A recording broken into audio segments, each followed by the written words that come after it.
Hello, this is a new video of TMS Web Core for Visual Studio Code. In this video we are going to see more features about the form designer, like some extra keys that you can use in order to cut, copy and paste and so on.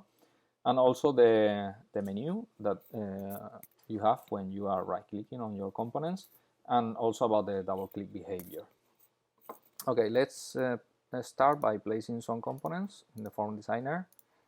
So one of the shortcuts that you have available is Command A or Control A, depending on your operating system. If you press it, it will select all of the components on the form designer.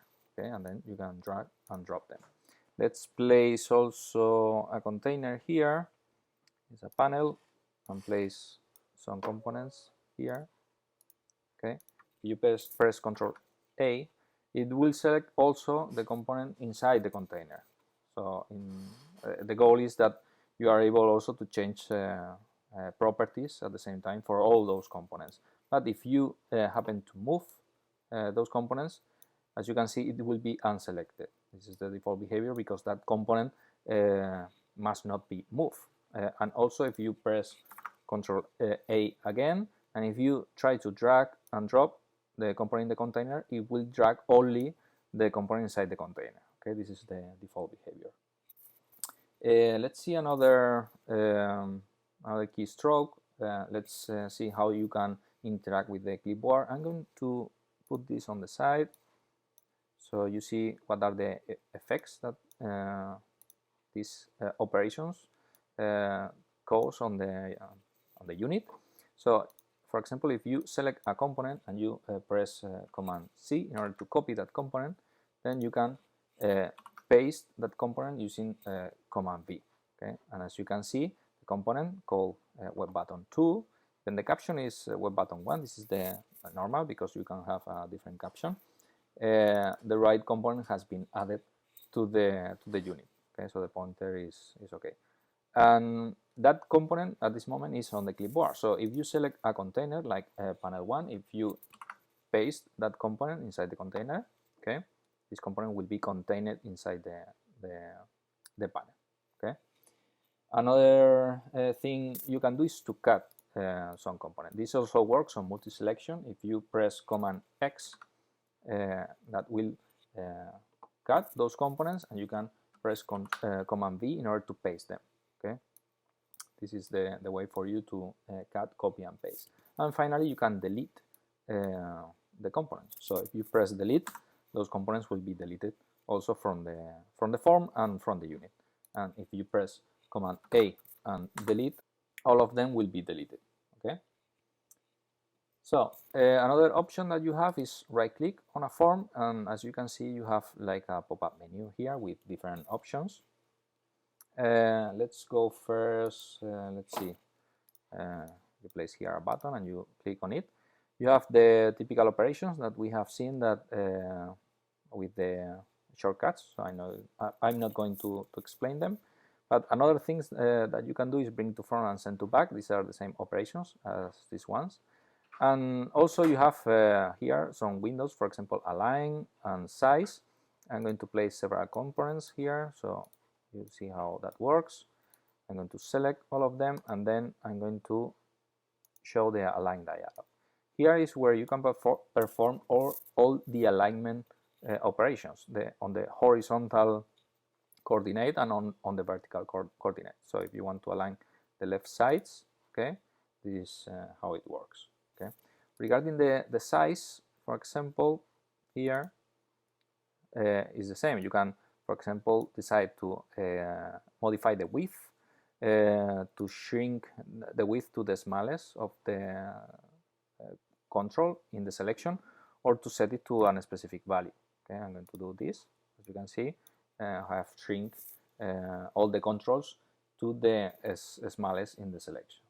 Okay. More things that you can do is there is another option that you can issue here is the tab order dialog. This allows you to specify in which order the controls are going to be accessed by the user when they are pressing tab. For example, Initially it's web button 1, 2, and 3, but we can decide to do it this way, 2, 1, and 3.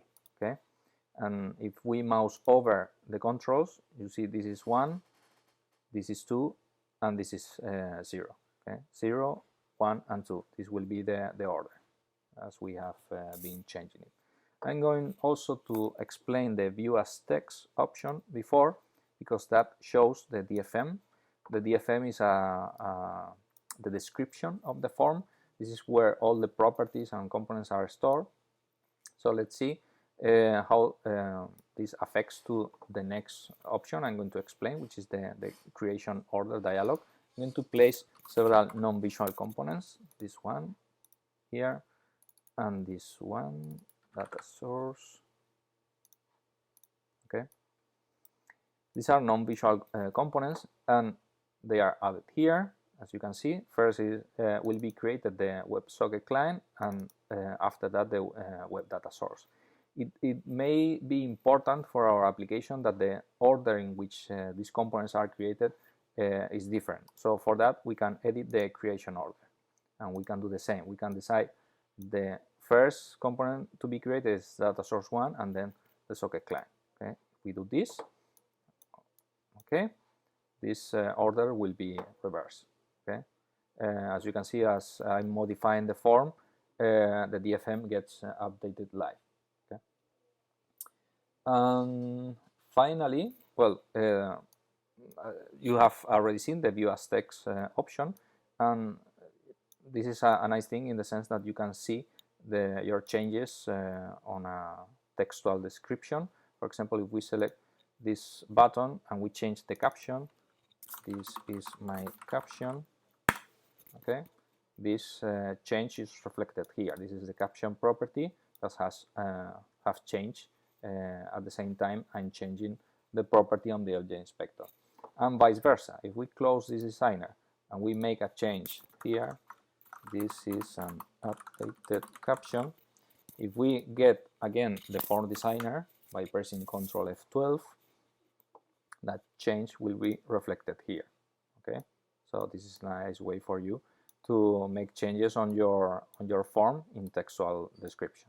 Okay, and finally, regarding the double click behavior, when you double click on a component, okay, initially the first event that is searched for is the onCreate. So if the component we are double clicking has an onCreate event, that will be created. If not, the IDE will search for an onClick event, and if not, it will search for an onChange event.